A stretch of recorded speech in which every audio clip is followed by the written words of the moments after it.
दापोली शहरातील साई यात्री मंडळ दापोली यांच्या वतीने सालाबादप्रमाणे काढण्यात येणाऱ्या दापोली शिर्डी संस्थान पदयात्रेला आजपासून सुरुवात करण्यात आली। साई यात्री मंडळाचे हे 14वे वर्ष आहे। सुरुवात एकेरी संख्येत, मात्र आता पदयात्रेत चालणाऱ्या साई भक्तांची संख्या वाढतीच आहे। पुढील 12 दिवस साई यात्री अखंड प्रवास करणार आहे। 27 तारखेला भंडारा होणार आहे। साई यात्रेमध्ये दापोलीकरांचा सहभाग पाहून असं वाटतं आहे की ही संख्या दिवसेंदिवस आणखी वाढतच जाणार आहे।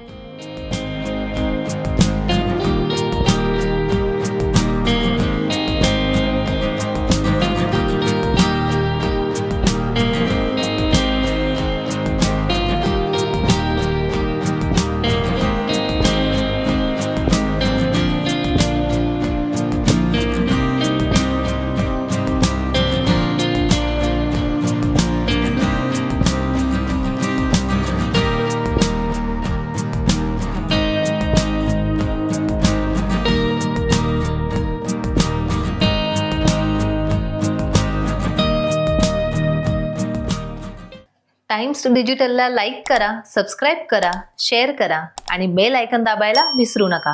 पाहत रहा टाइम्स डिजिटल।